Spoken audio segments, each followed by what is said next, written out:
Hello, नमस्कार, अस्सलाम वालेकुम, सत श्री अकाल। कैसे हो दोस्तों? क्या आप लोग काम कर रहे हैं?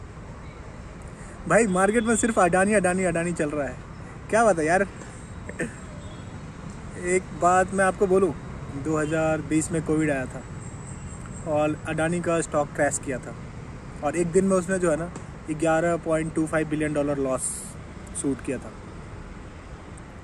उसके बाद से पर डे बंदे ने 85 करोड़ बनाए हैं और आज इंडिया का वो ऑलमोस्ट 2.5% टोटल वेल्थ एक्यूमुलेट करके रखे हुआ है। और ये छोटे छोटे जो है ना इन्वेस्टमेंट और वेल्थ मैनेजर्स जो है ना कह रहे हैं कि भाई इसका जो है ना बबल निकल रहा है। भाई तुम पागल हो क्या? अभी अडानी FTX आएगा, सारे बबल को जो है ना निकाल के रख देगा। भाई ये सबसे बेटर टाइम है अडानी के स्टॉक्स में इन्वेस्ट करने का। मैं आपको एक बात और बोलना चाहूँगा कि जब आप विकिपीडिया पे जाएंगे ना और हिडेनबर्ग एनालिस्ट डालेंगे ना तो उसमें दिखेगा सिर्फ 5 लोग काम करते हैं भाई।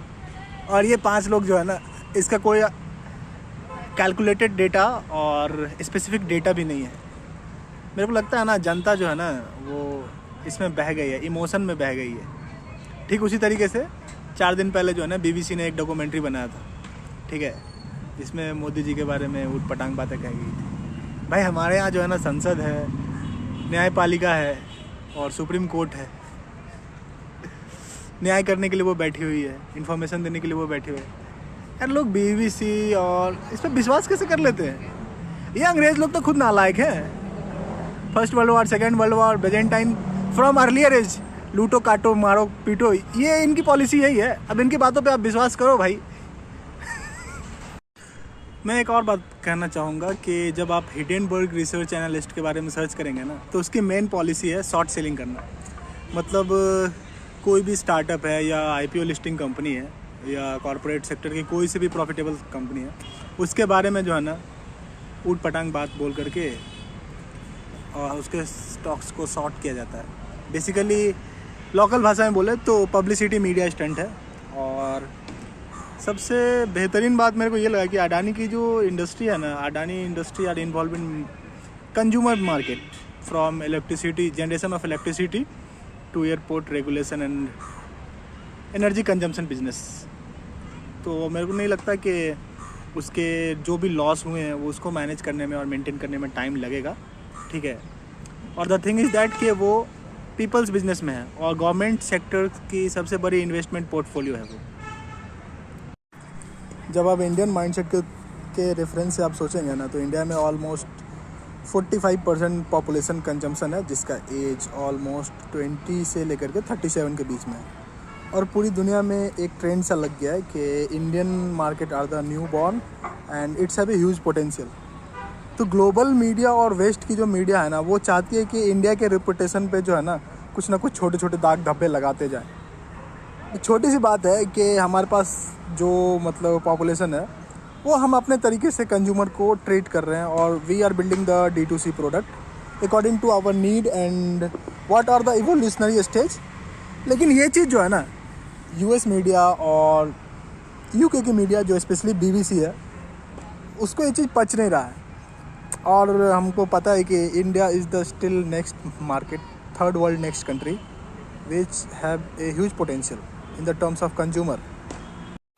एक मैं आपको डेटा स्टैटिकल रिव्यू बता रहा हूँ।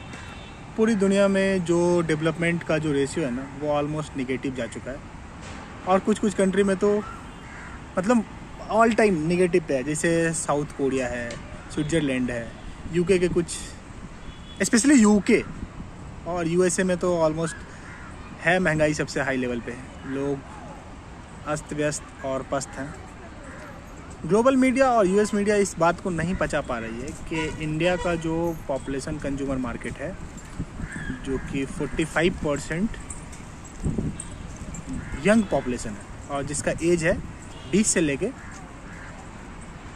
20 to 37 और इसका जो कंज्यूमर वैल्यूएशन है ना ये ऑलमोस्ट $800 to $900 बिलियन तक का है। Each and every segment from 0 to 1 और IoT टू मैं आपको बता रहा हूँ, अगर आप छोटा से छोटा, अगर आप सुई बनाने से लेकर के हवाई जहाज़ में सर्विस देने तक का अगर आप काम अगर देख रहे हो, अगर उसमें सर्विस इंडस्ट्री में जाना है, तो एक्सेप्शनल लेवल पे और मैक्सिमम मार्जिनल लेवल पे टोटल एड्रेसेबल मार्केट का वैल्यूएशन है 1000 करोड़। मतलब मेरे कहने का मतलब है कि अगर आप छोटा से छोटा बिजनेस अगर इंडिया में बनाना चाह रहे हैं ना, तो उसका जो सर्विस एड्रेसेबल मार्केट है ना, वो 1000 करोड़ का है। चाहे आप सुई बनाओ या आप हवाई जहाज़ में सर्विस दो। और पूरी दुनिया के लोग इस बात को पचा नहीं पा रहे। और इंडिया के जो बिग 3 या बिग 4 प्लेयर है ना, उसमें टाटा, अंबानी, अडानी ही आ रहे हैं। टाटा ट्रस्ट के नाम पे बहुत अच्छा काम कर रही है। अंबानी जी का अलग बिजनेस है, पेट्रोकेमिकल टू केमिकल, और वो अब डिजिटल में आ गए। तीसरा ऑप्शन अडानी ही बचता है।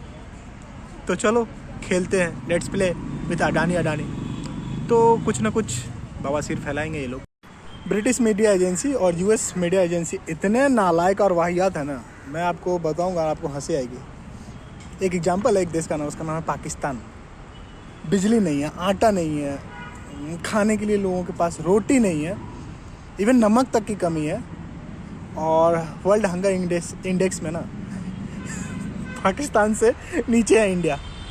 मैं कहा भाई क्रिटिकली और लिटरली आई डोंट लाइक कि इस टाइप का मैनिफेस्टो पोर्ट्रे किया जा रहा है इंडिया के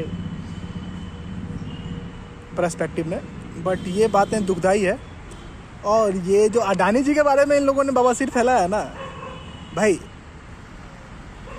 सच्चाई ये है कि अब जो है ना, अडानी जी रिन्यूएबल रिसोर्सेस और सोलर इंडस्ट्री में आए, और गवर्नमेंट ने सोलर के लिए $100 बिलियन का इन्वेस्टमेंट किया है।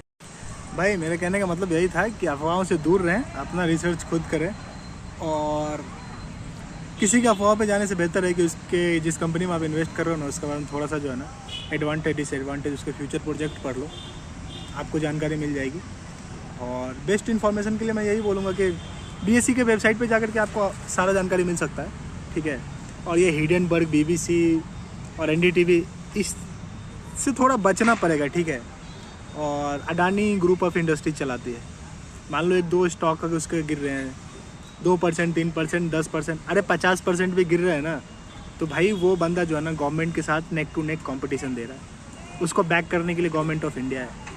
तो जहाँ पे भारत सरकार किसी भी इंडस्ट्रीज़ को बैक करती है ना, तो आई एम 100% श्योर वहाँ ग्रोथ ही ग्रोथ दिखेगा। बाकी आपके विचार अपने हैं। All the best, have a great day.